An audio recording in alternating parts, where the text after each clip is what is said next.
welcome in to another tutorial. Now I'm going to show you how we go about changing colours or changing yarn.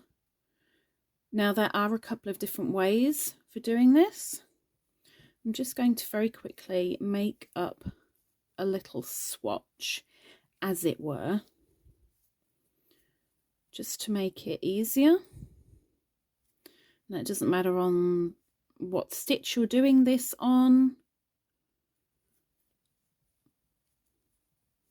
I will show you a couple of different ways that I personally use on a regular basis.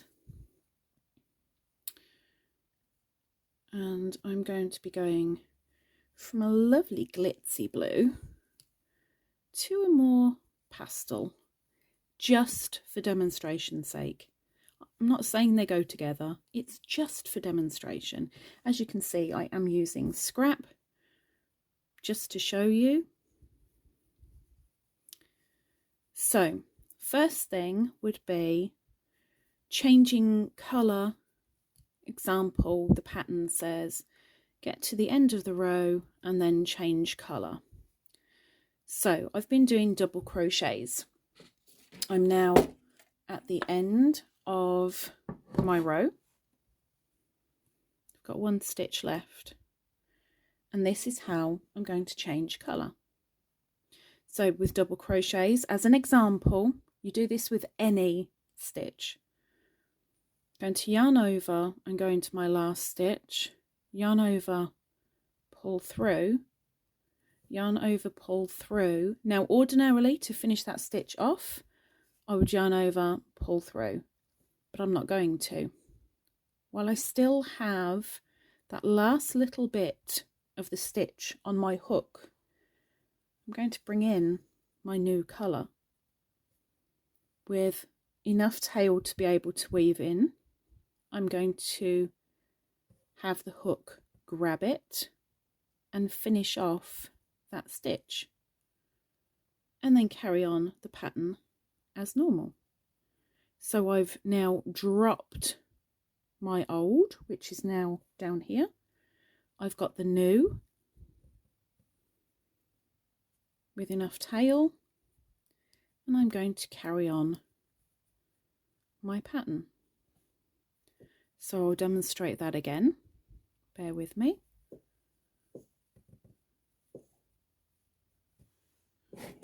Oops, there we go. So I'll do it again. In fact, I'll do it as a single crochet to show you on the single.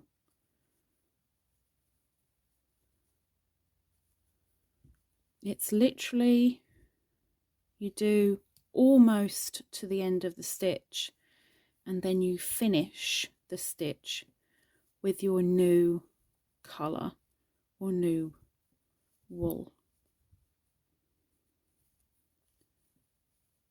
So just take you to the end again. Okay, last stitch. So almost finished the single crochet. All I'd need to do is yarn over, pull through, but I'm going to grab, it's now on the wrong side, but that's fine. It's just an example.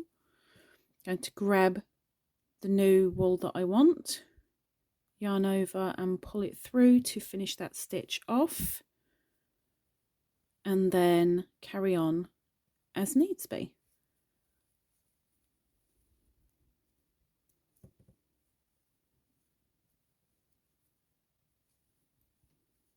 Okay, so that's one way. Now if I frog all this so I can reuse it for you, I'll show you another way.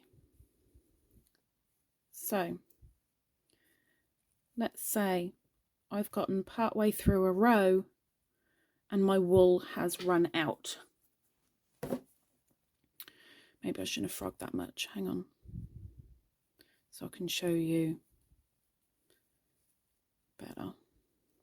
Actually, I have some scissors here, so let's use the scissors.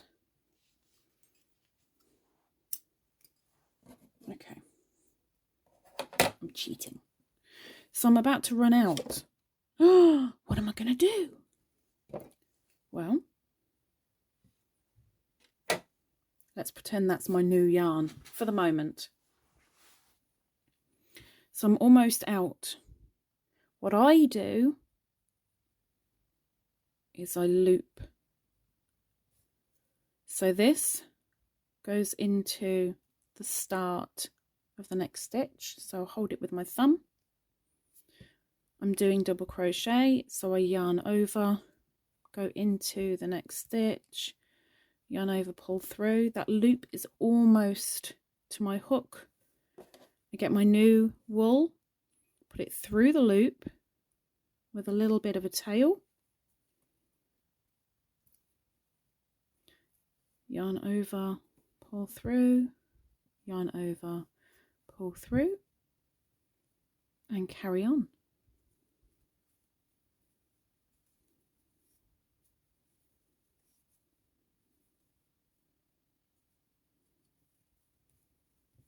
And then with this method, you've actually weaved in the ends.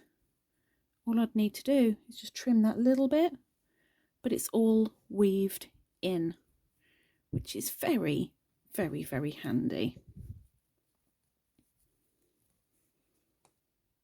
And you wouldn't necessarily know. Yes, on close-up, these are a little bit thicker than the rest, but you've weaved in your ends and you've got your new wool on your hook. So those are my two ways of changing your colour, changing your yarn. Whether you're halfway through a stitch and you finish the stitch with your new wool, or whether you are changing colour on the end of a row. Looping, make sure you've got enough loop. You want about 2 to 3 inch of a loop. Loop your new yarn through. Ta-da! Hopefully that was of use to you. If it was, please give a thumbs up. Maybe think about subscribing. There's a new tutorial every week. Hopefully will be of use. Take care. See you soon. Bye-bye.